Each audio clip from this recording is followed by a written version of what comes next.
I'm going to bring Jim up to bring up Ernie Hancock. Come on up, sir. Jim's got the same outfit he had on last Fedstock. Thank you all for coming out. What a pleasure to be here with such a fine audience for such an important cause. And let me just also add my thanks to Mike Salvi and Rob Pepe. These guys have kicked some serious butt and put their heart and soul and sacred honor and fortune into this effort. And it's also a pleasure to be here with such notable speakers and some great artists like Jordan Page. Makes this a wonderful event. So let's have another round of applause for these guys.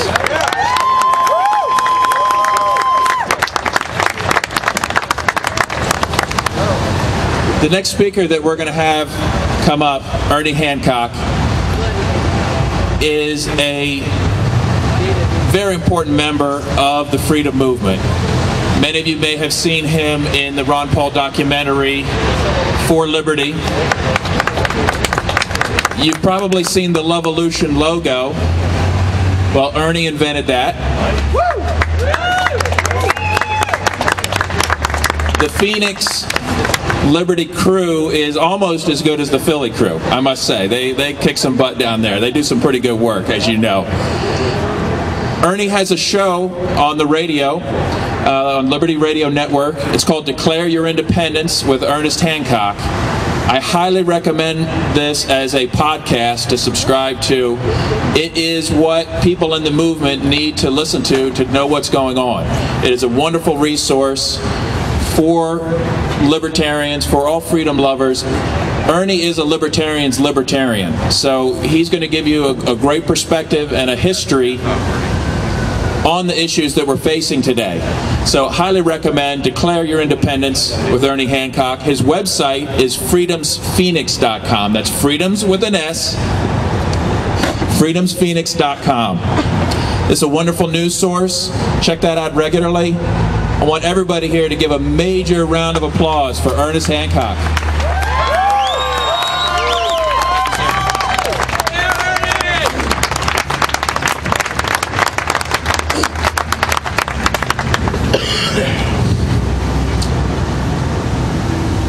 You know, my hesitation is we're here to end the Fed rally, and I really want to share something with you guys.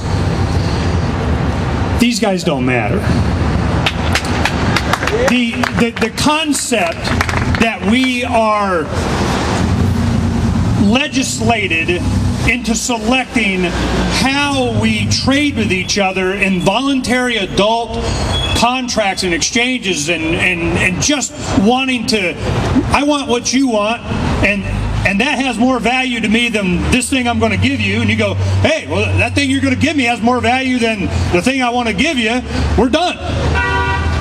But the thing is that then you got this government thing comes in and says, we're going to tell you what that exchange is going to consist of. At the fundamental basis of what we do to survive, to live, it's got government in there. And they're at every level. One time when I first started to realize this is when I first got married in '86. My wife will kill me if I don't get that right. In '86, we were married here in Pennsylvania. She's a townie, Penn State, lived in State College. We get married, you have to sign a license, then we moved to Arizona. Well, then the rules changed. That contract that I signed in the most important, intimate contract of my life, it changed by me driving across the state line. Then the legislatures change it while I'm married, this contract. I started to understand that Uncle Sam, it's like you're in a forced menage a trois on your wedding night. And it bothered me. I mean, wouldn't it bother you? Yeah. So if you start to realize this role that government plays in some of the most intimate, important relationships that you have, but it goes much further. It's every relationship you have with someone when you have an exchange. So in the Fed is not, they're just representative of something larger. The revolution is between the ears. The revolution is in you. The revolution so you may use Federal Reserve notes to get your, trinkets and trash from whatever. But I'm not going to get on you every time you pull out $1 out of your pocket. That's not the point. As long as you understand it's wrong for someone to tell you what you have to use to trade with someone. We started something, we do a thing every year called the Freedom Summit. We've been doing it since 2001. Dr. Paul has spoken at 3 of them. So we knew way before what his rhetoric was going to be on the speaking tour of 08. 07, 08 speaking tour, that's how we looked at it. I haven't voted since 02. But in 04, I ran against John McCain for U.S. Senate. So they bring this stuff up. They go, you don't even vote. I go, oh, I'm so glad you brought that up. Want to talk about it? So the thing is this whole revolution, all the activism I've done. I've been a libertarian chairman in my county. I've run for Congress 3 times. I've run for Secretary of State twice. I ran against John McCain. I've run. I've supported. I've campaigned. I've traveled the country in search of one thing: the truth. I just want to know the truth. Tell me the truth. I'll prepare for it. I'll decide for it. I raised my 4 children. My children are 21 to 25 right now. Girl, married. Boy, girlfriend. Boy, married. 2 grandkids I got. Yay. And a daughter, 21. She's my producer for the radio show Declare Your Independence with Ernest Hancock. You are never a prophet in your own land. I'll tell you that. And those of you that live at home or have friends or your parents or whatever, you are never a prophet in your own land. But it's changing, isn't it? Over the past few years, you have witnessed, been part of what I have sought my entire adult life, was an embracing of the truth. And what is that truth? I'll tell you one thing, it's not lies. There you go. Truth, what's the truth? We have a logo with a flower-throwing Banksy guy that did that. Instead of a Molotov cocktail, it's a bouquet of flowers. He called me about a year and a half ago. I didn't know he was famous. I didn't know who this guy was. It wasn't until Adam Kokesh goes, yeah, you don't know him. Nobody knows him, I don't know who he called me. Because we had done the logo, and we put underneath it, along with the revolution. That's how the revolution was known in Europe. When we did the Revolution March in Washington, D.C., when the first time a lot of you heard Adam Kokesh speak, at that time, they were doing simultaneous rallies in Europe, in France and Germany. The revolution's worldwide. It's always been worldwide. And that logo represents so much. And we put underneath, we know the truth. And people will go to me and they'll say, Ernie, truth? What truth? What's the truth? It's your truth. Well, first thing, it's not lies. I can tell you that, okay? They're not telling you the truth if they're lying to you. But I tell you, the truth is really exposed by the people that would ask me that question. What's the truth? Man, it's like, Curly in City Slickers. Life is about one thing. Well, what's that one thing? Well, that's for you to decide. What's your truth? I'm building up to the point that I really want to make with you guys is this. When I first started this and waking up in 1988, just had my 4th child. She's now 21. I was you guys. All you young people, here with your friends, your girlfriend, your boyfriend, just starting to become aware, been exposed to the truth, understand that something is terribly wrong. And you're looking for, a path. Well, you're pretty much on the path. There are people here that have blazed a trail for you that have, just like they blazed a trail for me. This concept of liberty has been around for a long, long time. And what they have done, they, them, those. I always say, who are they? Ernie, who's they? You're on the radio, who's they? They, them, those. Let me tell you who they are. There are those that just want to be left alone, and there are those that just won't leave you alone. They try and make it more complicated than that, and it's not. You just want to be left alone. So now as I grow older and I've been involved in politics and I get to where you find someone like Dr. Ron Paul, that we had already known what his rhetoric was. And there was an opportunity for him to represent the truth. Something that we could go and say, this is what I believe. This is the path that I choose for me and my family and my friends. This is the light that I'm shining for you on the path so that you don't go down the dark side. The speaking tour of 07-08 woke up an entire new generation, Generation Next.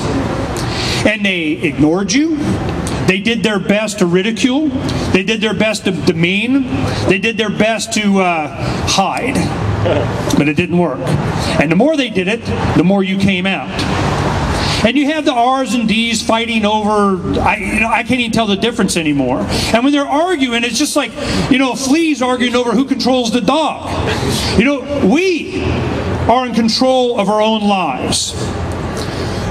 When Cairo started coming up in revolution, I understood what was going to happen. It doesn't matter who started it, what agency, what spark, what fuel, what they tried to do and change regimes. It doesn't matter who's behind it. But one thing that I knew, they weren't going to be able to control it. You have 80 million people in Egypt. 17 to 20 million of them live in Cairo. The rest of them in the Nile Valley there in a small area. 33% of the 80 million people are 14 years of age or younger. You cannot get away from that demographic. The youth are taking over this planet, and there's nothing anyone can do about it.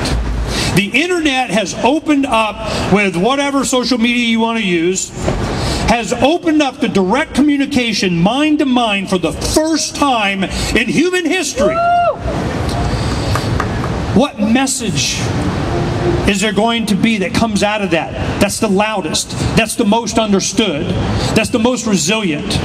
What is the truth? The truth is that we own ourselves. That we are autonomous beings. We're a species that thrives on the idea that we don't have a governor inside our own head other than us. What we did is we took the philosophy of liberty and we had it translated into Arabic. You have special editions on Freedom's Phoenix. We have Haria Phoenix, which is Freedom's Phoenix in Arabic. We have Arabic Facebook, Arabic Twitters. We took all the We Know the Truth and the guy throwing the bouquet of flowers, and we had it translated into Arabic. We Know the Truth. We sent it. We have thousands of DVDs of the philosophy of liberty going to Alexandria, Egypt, not Virginia, Alexandria, Egypt this week.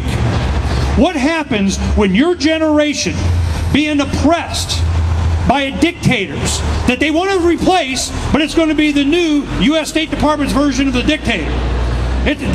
We know what's going to happen. They're just going to regurgitate all of these leaders and then they bring in another one, be a newer shiny tie.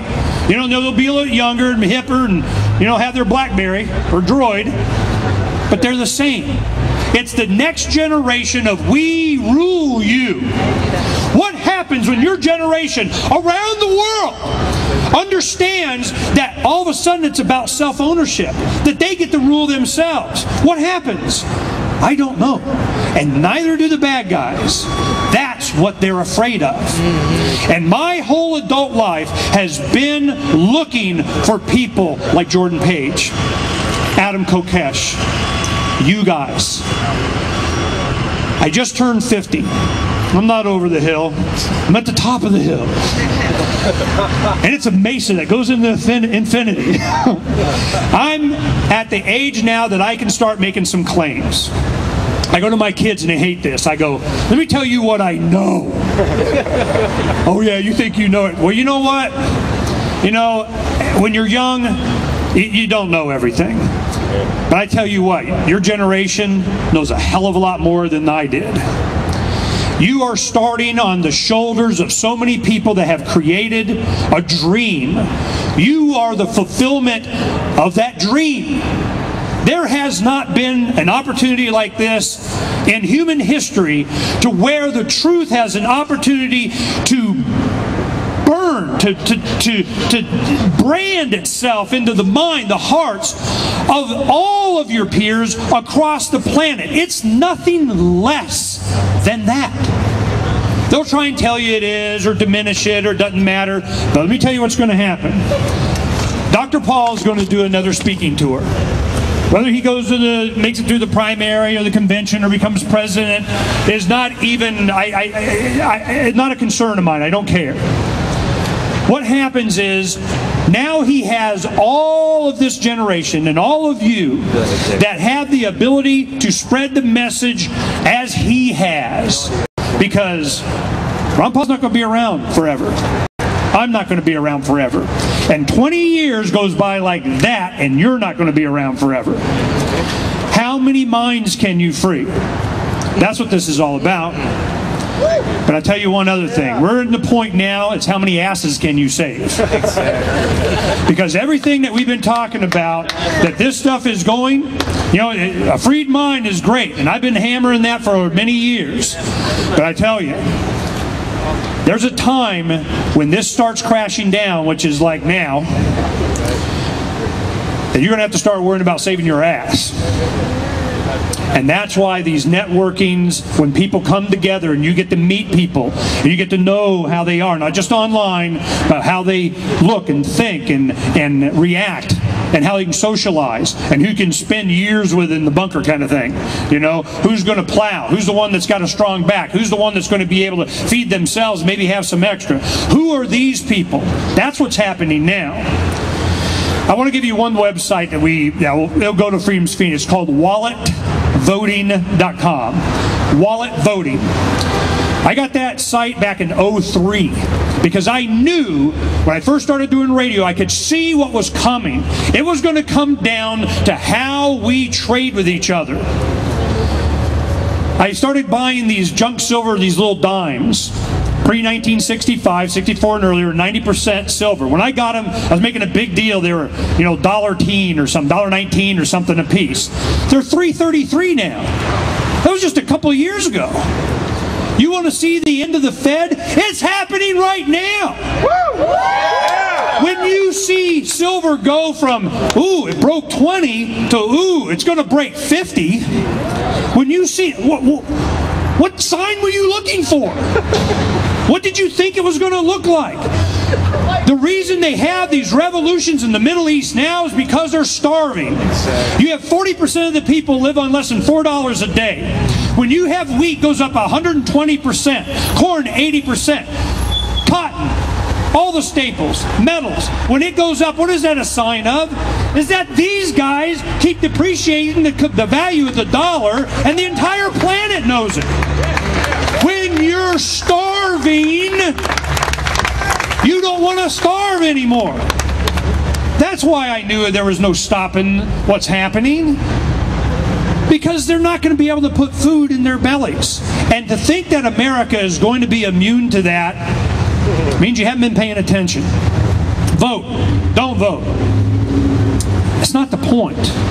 Because this crash that's coming is going to make all of that irrelevant. And the only thing that's going to be left is culture. The only thing that's going to be left is how you choose to interact with your fellow neighbor. And if you choose to use voting to make that process, fine. At least it's not bullets. Because I'm telling you, I know, this is what I know. It's going to get a lot worse. And we have to come together as a family as a species. Even the people that haven't woken up yet have to be embraced by us, especially them. We got to do what? Love them. It's a love-olution. That's what these guys hate. They want violence. They want you to go out and hurt someone. They want you to brandish your gun. They want you to fire bullets. They want that. They need that. What they can't contend with is the power of love. Start with yourself. Understand that you are in charge of you. You do that, All the other stuff just falls in place. I love you. I'm so glad you guys came. I'm so glad this generation has proven itself to be worthy of the freedom that's coming, whether the bad guys like it or not. Because tyranny doesn't last. It never has. And for the first time, we have the ability to understand what it was that enslaved us, and hopefully we won't make the same mistakes in the future. And by you guys chronicling and documenting and writing and understanding to the point that you can teach what this is all about is the best inoculation we have against it coming back in the future. Do you understand how powerful these ideas are? Ideas have meanings. Ideas are what runs the world. It is a culture and a heritage of the United States that we be the beacon to the rest of the world. They're looking to us. They're looking to you to do this, not because of some geographic area, but because we did it before. And we're going to do it again. Yeah.